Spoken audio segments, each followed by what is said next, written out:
Gentlemen, I am back, and today, well, next week is the debut of the English dub of Dragon Ball Superhero, the movie. Yes, there's gonna be a brand new Dragon Ball Z movie coming out next week. The only showing is going to be on the 18th.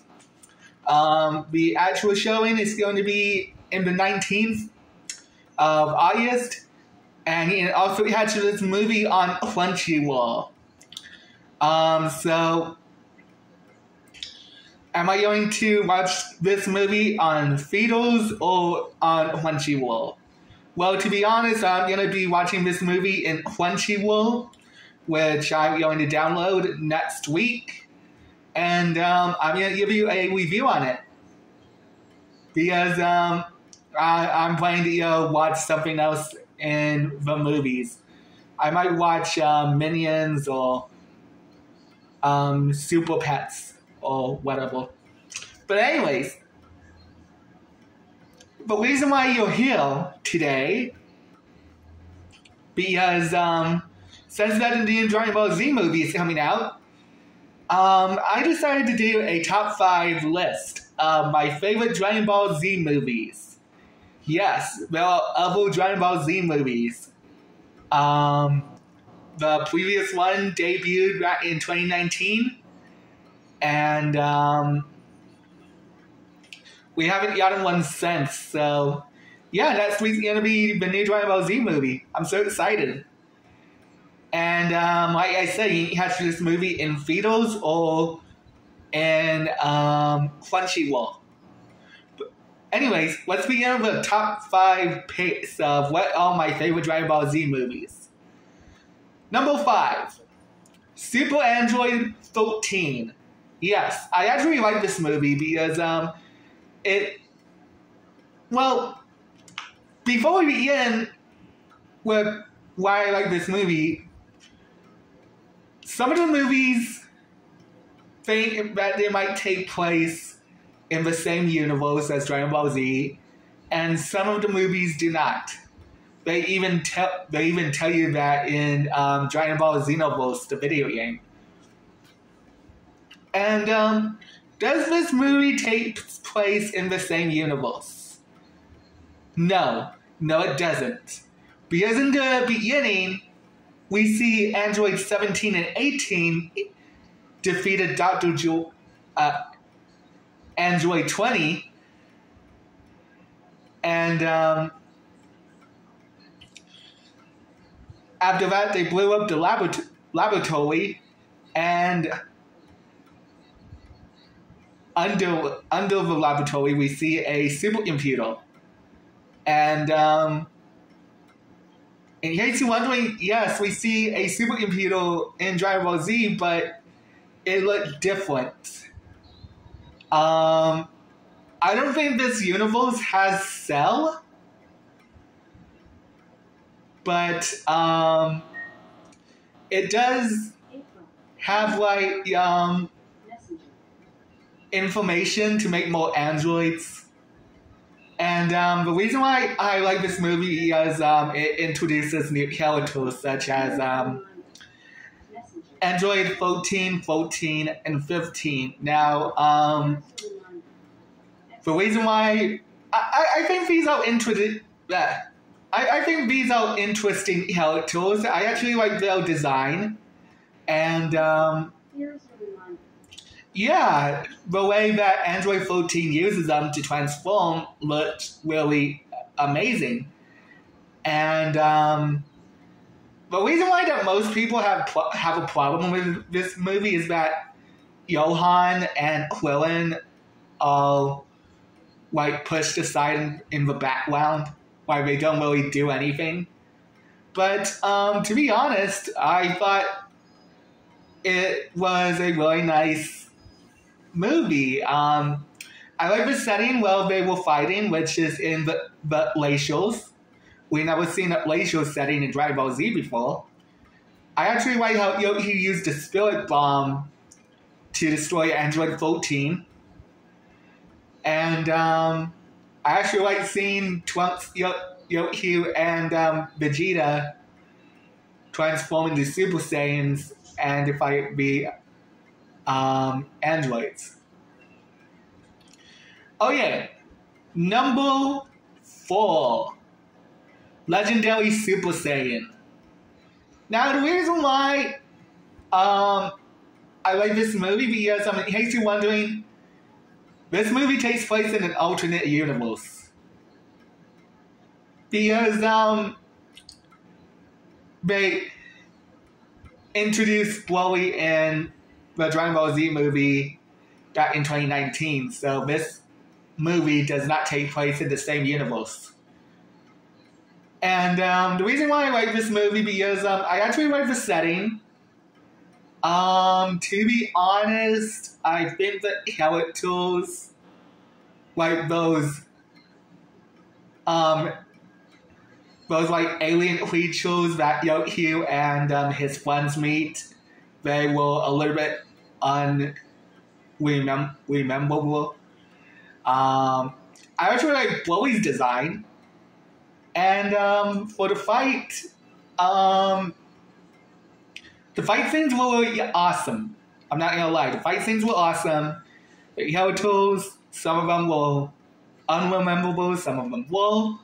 Mostly Broly. Broly is mostly rememberable. And yeah.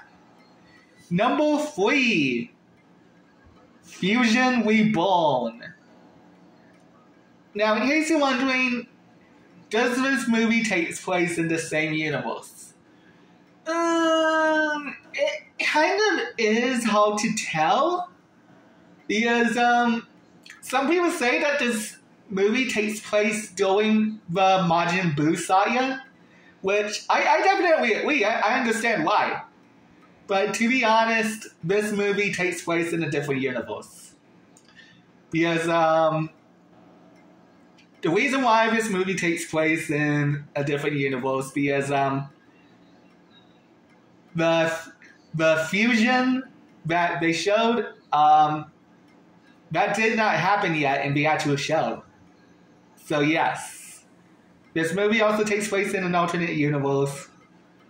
As for the fusion, it looked really awesome. Same thing that you're gonna see in Super Broly.